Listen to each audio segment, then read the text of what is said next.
Binge Audio.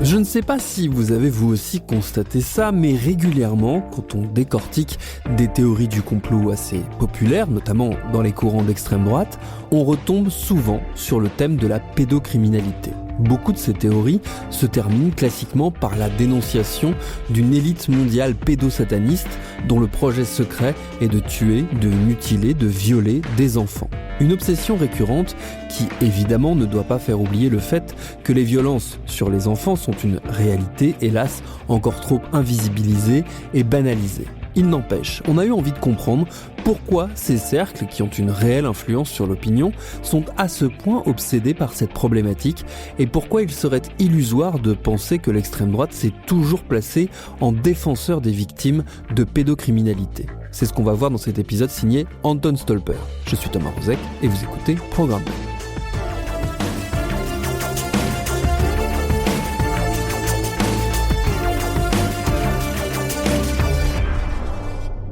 Pour démarrer, il est important de bien comprendre à quel point l'extrême droite est un espace morcelé, composé de différentes chapelles qui bien souvent s'opposent sur des notions fondamentales. C'est ce qu'on va voir avec le premier invité de cet épisode, une voix que vous connaissez pour l'avoir déjà entendue dans Programme B, c'est celle de Stéphane François, historien et politologue, fin connaisseur de l'extrême droite à laquelle il a consacré de nombreux travaux et qui va nous aider à défricher les rapports ambigus qu'elle entretient avec la pédocriminalité. Dans l'extrême droite classique, entre guillemets, c'est-à-dire plutôt celles qui portent des valeurs morales. Évidemment, la pédophilie, c'est quelque chose de puni, de punissable, de justifiable, de condamnable. Par contre, dans des tendances, on va dire, plus révolutionnaires ou plus en adéquation avec l'époque, on est dans la même problématique que certains milieux d'extrême gauche, post-68, c'est-à-dire libérer la sexualité, y compris celle des mineurs. Et là, effectivement, du côté des néo-nazis et de certains néo-païens, je fais la distinction entre les deux, il y a la promotion d'une certaine forme de sexualité ouverte aux mineurs et donc à la pédophilie. Et là, on a des choses particulières parce que on va plus parler de personnes qui vont chercher à justifier leur perversion que de pratiques qui sont plutôt adoptées par un groupe. Ces gens, évidemment, vont pas citer des Cohn-Bendit ou des autres, évidemment. Mais par contre, ou Libé de l'époque, par contre, ils vont plutôt mettre en avant des études sur la sexualité dans le monde indo-européen, dans la Grèce archaïque. On a des personnes qui sont connues pour ça. Chez les néo-nazis, on a la revue, c'est Gay France, qui date de la fin des années 70, début des années 80, qui est ouvertement pédophile, qui est ouvertement néo-nazi, et qui va provoquer des remous, y compris dans la mouvance. C'est-à-dire que je connais des militants de cette mouvance qui disent, voilà, à l'époque, c'était quand même une revue avec des enfants, vous y allez partout, c'est pas bien, voilà, ce genre de choses. Néanmoins, concernant moins la pédophilie, mais plutôt, on va dire, des amours visant des adolescents ou des adolescentes, ça passe mieux. Pour la bonne raison qu'ils vont mettre en avant les pratiques de la Grèce archaïque avec la pédérastie rituelle. Donc, ils vont trouver ou vont chercher à trouver ou à mettre en avant des explications sur ce genre de pratiques. Après, ils vont mettre aussi en avant des auteurs qui étaient connus pour ces positions. Dans les années 70, on a le cas Maznev, qui déjà à l'époque était dans cette optique-là, et qui était déjà à l'époque, à la fin des années 70, un compagnon de route de la Nouvelle Droite. Ça, c'est quelque chose qui est intéressant parce que Benoît a plusieurs fois dédié ses ouvrages, même mieux, à Gabriel Maznev. Quand je dis Benoît, je pense à Alain de Benoît. Alain de Benoît, c'est le théoricien principal de la Nouvelle Droite. Il est toujours en activité, il a 82 ans aujourd'hui, à peu près. Et surtout, c'est un païen totalement assumé, avec des amitiés à gauche, à l'extrême gauche et évidemment à l'extrême droite. Et donc, Benoît a dédié plusieurs livres à Maznev. À l'époque, comme à gauche, Maznev était vu comme quelqu'un de génial. Et dans les années 80, dans les Éléments, il a écrit plusieurs articles faisant promotion des thèses de Maznev, c'est-à-dire cette forme de pédophilie, à mots couverts. Certains de ces articles sont ressortis au moment de l'affaire Maznev. Mais l'idée est là, mais avec toujours ce côté païen, quoi. C'est une sexualité païenne et non pas chrétienne. On a mentionné la nouvelle droite. Avant que vous ne vous ruiez sur Wikipédia pour en savoir plus sur ce courant, on a demandé à Stéphane François de nous expliquer ce que c'est. Alors, à l'époque, la nouvelle droite, c'est un courant minoritaire. C'est l'une des tendances de l'extrême droite. Mais pour autant, ce n'est pas si minoritaire que ça. C'est-à-dire que l'âge d'or de la nouvelle droite, grosso modo, c'est de sa fondation, 68, 69, jusqu'à le premier déclin, c'est-à-dire milieu des années 80. C'était une école de cadres. Le but était de faire de la métapolitique, d'influencer les discours des politiques sur un certain nombre de thématiques. Et beaucoup de cadres, même de droite, hein, même d'ailleurs, sont passés à l'époque par cette nouvelle droite. Alain de Benoît donc a été accueilli par Bernard Pivot, il a participé à Apostrophe, il participait à des émissions radio de Radio France, Panorama des idées actuelles. Il écrivait, et la Nouvelle Droite d'ailleurs est à l'origine avec Powell du Figaro Magazine. Et le premier comité de rédaction du Figmag, pour les habitués, était composé de néo-droitiers. Certains ont été les plumes de ministres importants de l'époque. Hein. L'avenir n'est écrit de nulle part de Poniatowski, donc ministre de l'Intérieur, très à droite de Giscard, a été écrit par des membres de la Nouvelle Droite. Hein. Sans compter les universitaires, les journalistes, voilà. Donc ce n'est pas si anodin que ça. Pour en revenir à notre point de départ, la question qui maintenant nous intéresse, c'est de comprendre quels rapports ont entretenu ce courant de la nouvelle droite et ceux issus de la tradition catholique radicale qu'on évoquait au tout début. À l'époque, dans les années 70-80, même jusqu'à la fin des années 90, le catholicisme et le catholicisme traditionnaliste étaient des religions ringards. Voilà, c'est dit brutalement. Chez les radicaux, être catholique, c'était très ringard. Donc on se disait plutôt néo-païen, on se disait, dans les années 80, s'intéresser à la magie, à Aleister Crowley, à d'autres mouvements ésotériques. Mais les catholiques traditionnalistes, voilà, c'était le passé. Et plus encore pour les néo-nazis et les néo-païens, c'est une religion judéo-chrétienne, et on insiste bien sur le judéo-chrétienne. C'est une religion orientale, et même pour la nouvelle droite dans les années 80, c'est une secte orientale. Donc être catholique, c'est pas trop apprécié. Et cette tendance-là n'avait pas beaucoup d'intérêt, de sympathie pour Jean-Marie Le Pen. Hein. Pourquoi je parle de Le Pen ? Parce que Le Pen était plutôt proche du milieu catho-tradi. Donc, ça passait mal. Ça va changer à la fin des années 90, à partir du moment où on a l'idée de choc des civilisations. On va avoir le 11 septembre, on va avoir les prémices avec la guerre de Yougoslavie. Cette extrême droite, païenne, nazie, pour faire simple, est plutôt pro-arabe parce qu'antisémite ou anti-américaine. Et à partir de là, ça va commencer à changer. Et le point de bascule, qui vraiment va me permettre le retour en grâce, si je peux faire ce vilain jeu de mots, des catho-tradis, c'est le mouvement pour tous. La manif pour tous, là, effectivement, ça va permettre aux catholiques de revenir en force dans l'extrême droite, avec cette idée que méprisée, ringarde, est toujours présente. Et là, on va avoir une évolution, notamment chez les plus fascisants ou les plus identitaires, c'est-à-dire marqués par le paganisme ou l'athéisme, vers un retour vers ces milieux-là. Pourquoi ? Parce que les manifs pour tous ont montré des milieux capables de mobiliser beaucoup de sympathisants, beaucoup de catholiques, et voilà, ça va revenir. Et donc là, à partir de ce moment-là, les cadeaux tradis reviennent en force, et on voit aussi des évolutions, c'est-à-dire que telle personne qui était connue pour des positions plutôt magiques, païennes ou autres, vont abandonner ces pratiques-là en disant, en fait, ça fonctionne pas, il y a un constat, on a essayé de développer ça, ça marche pas, c'est artificiel. Et ils vont se retourner vers une foi qui fonctionne, entre guillemets, une foi qui a fait ses preuves, donc le catholicisme. Alors, ces militants ne se voilent pas la face. Hein. Les rapports entre la tendance païenne et la tendance catho-tradie, ça a été violent. Hein. Même s'il y a des catho-tradis qui sont proches, par exemple, de Benoît. Je pense à l'abbé de Tannouarn, hein, qui est un ancien lefévriste, qui est à l'origine de l'Institut du Bon Pasteur. Il discute avec Benoît. Il y a des échanges, il y a du respect mutuel. Par contre, c'est vrai que les valeurs morales reviennent. Parce que si l'extrême droite païenne n'est pas hostile à une forme d'homosexualité ou à une forme de pédophilie, il faut pas que ça devienne dominant et visible. Guillaume Fay, qui était le théoricien second de la nouvelle droite au début des années 70, au début des années 80, l'a écrit plusieurs fois. Il fait la partouze, l'homosexualité, ça me dérange pas, mais sous contrôle d'institutions plus fortes, et surtout, faut pas que ça devienne dominant et trop visible. Pour la pédophilie, c'est une évolution parce qu'on est passé progressivement de ces milieux néo-nazis, néo-païens d'une promotion d'une forme d'homosexualité ou de pédophilie issue de la révolution conservatrice allemande, ou le mouvement d'extrême droite qui a eu dominant en Allemagne de 18 à 33, à des bases plus classiques. De même, la nouvelle droite, ou ces mouvements-là plus généralement, est passé d'un éloge de l'eugénisme à un discours plutôt marqué par des formes d'écologie, et donc on ne touche plus au corps. Il y a une évolution de ce côté-là. Et progressivement, donc, certaines valeurs qu'on trouve classiquement à l'extrême droite, une père, une mère, a repris le dessus. Pourquoi? Parce que là, on retrouve encore cette idée de choc des civilisations, d'affrontement avec une autre civilisation traditionnelle qui fonctionne, l'islam, avec justement là des thèmes qui sont tout à fait en adéquation, paradoxalement, avec l'extrême droite, c'est-à-dire une femme avec une position traditionnelle, un homme dominant, une société patriarcale, des enfants, etc.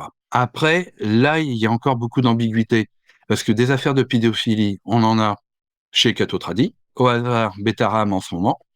On en a dans l'islam, on en parle peu, mais il y a encore des cas de pédophilie. Donc, il y a des ambiguïtés de ce côté-là. Mais pour revenir à ce que je vous disais, on revient dans les années 2000, classiquement, à des positions, un homme, une femme, des enfants, les enfants éduqués à la dure par les parents, et on retrouve des valeurs, on va dire, assez catho-tradiées, en fait. Ces valeurs traditionnelles, entre guillemets, elles servent aujourd'hui à se distinguer des autres organisations politiques, mais aussi à donner un coup de jeune à des théories du complot à l'ancienne, avec au cœur des obsessions la question de l'enfant, là aussi une tradition ancestrale. Les enfants, c'est l'avenir de la civilisation européenne à préserver, puisqu'elle est persécutée, en déclin. Ça, c'est une grande thématique.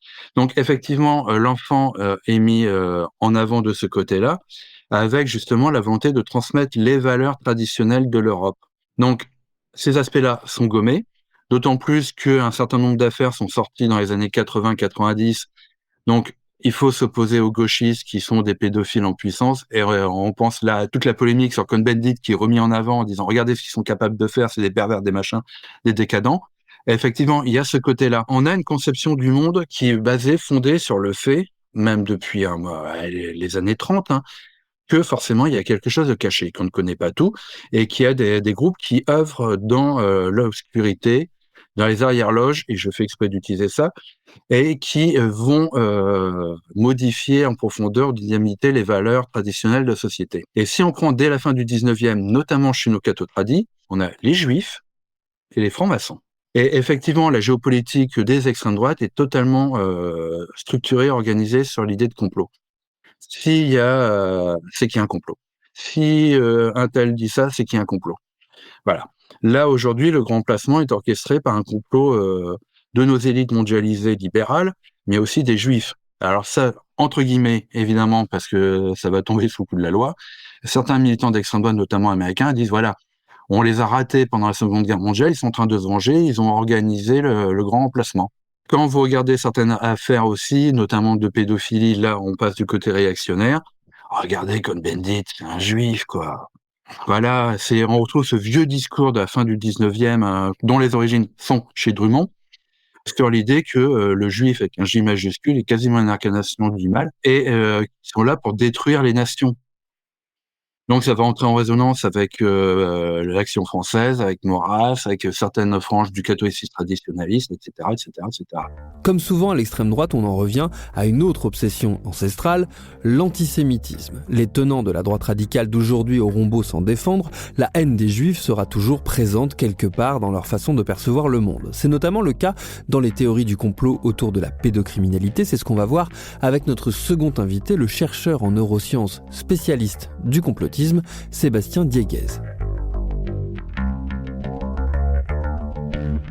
Alors, à l'origine disons que la panique vis-à-vis des enfants, ou disons que l'inquiétude par rapport au sort réservé aux enfants, dans le contexte du mythe antisémite qu'on appelle la légende du sang, en fait, blood libel en anglais, c'est-à-dire des accusations de meurtre rituel, généralement tracées au XIIe siècle. Hein. Si je me rappelle bien, en 1144, on a un fait divers, en fait, une affaire sordide. Hein. Un enfant de 12 ans, Guillaume de Norwich, est retrouvé mort, visiblement assassiné. La communauté juive va être accusée. sans preuve de ce meurtre. Il n'est pas seulement un meurtre, mais un acte rituel, quoi, en fait. Donc, on va accuser la communauté juive en reprenant, pour le coup, un mythe encore plus ancien, puisqu'on le retrouve dans l'Antiquité tardive, hein, au IIIe siècle. Comme ça, il y a déjà des accusations de ce genre. Comme quoi, la communauté juive, en fait, sacrifie ou tue des enfants chrétiens pour s'emparer de leur sang, généralement. Mais disons qu'au XIIe siècle, avec cette mort d'un enfant et les exactions qui ont suivi, puisque toute la communauté juive de Norwich en Angleterre a été assassinée, enfin tuée dans leur maison. Donc il y a quand même des conséquences, des pogroms qui suivent ce genre d'accusations gratuites. C'est le cas qui est le premier cas vraiment documenté au Moyen Âge, donc au XIIe siècle, et il va y en avoir des tonnes par la suite dans toute l'Europe, hein. On a pas seulement en Angleterre, en Allemagne, en Espagne, en Suisse, plusieurs régions de la France. Ensuite, dans les pays de l'Est, du XIIe siècle quasiment au XXe siècle, en fait, exactement la même accusation suite à la disparition ou le meurtre ou la mort d'un enfant.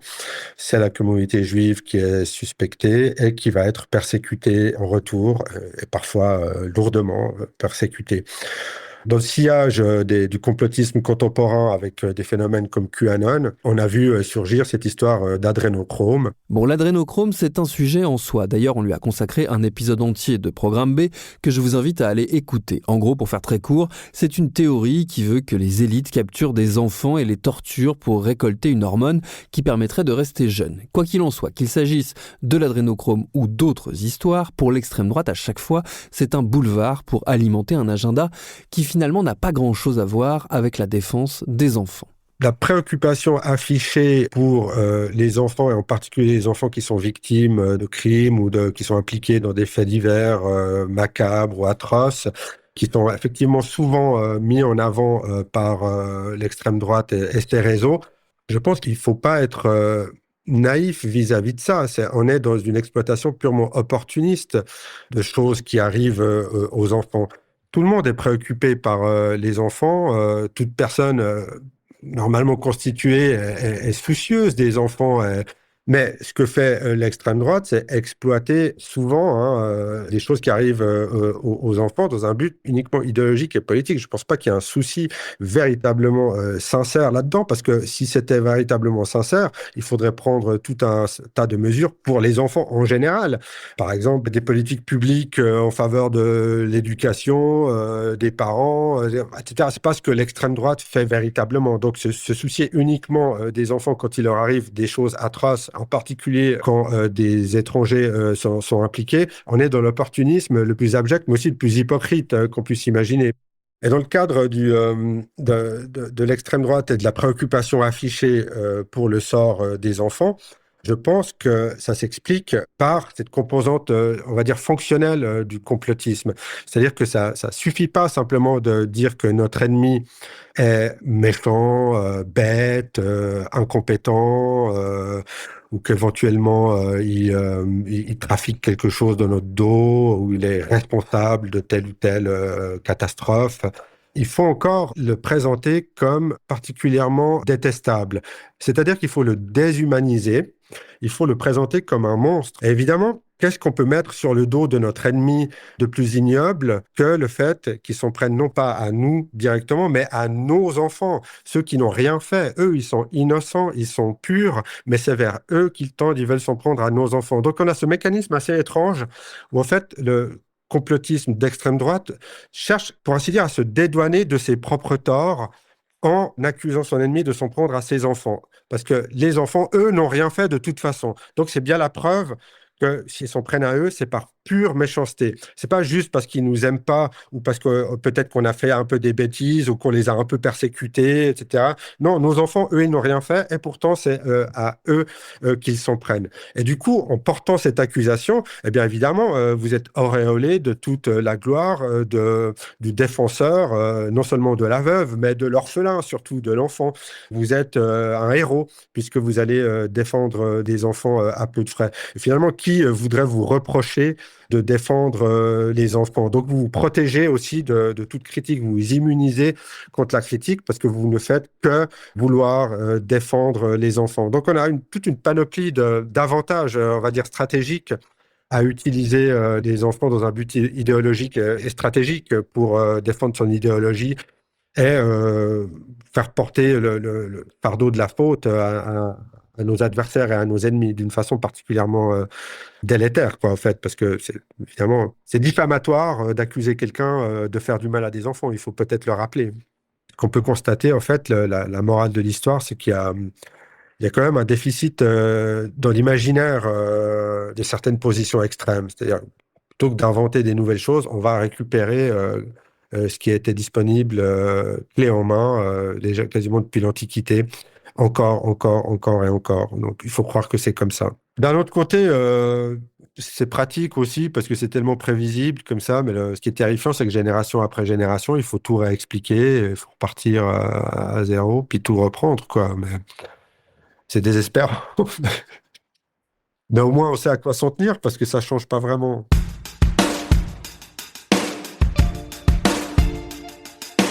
Merci à Anton Stolper et à ses deux invités, Stéphane François et Sébastien Dieguez, pour cet épisode de Programme B, un podcast de Binge Audio préparé par Charlotte Bex et réalisé par Mathieu Thévenon. Tous nos épisodes, les anciens comme les nouveaux, sont à retrouver sur toutes vos applis de podcast préférés. Cherchez-nous sur Internet si vous voulez nous parler et à très vite pour un nouvel épisode.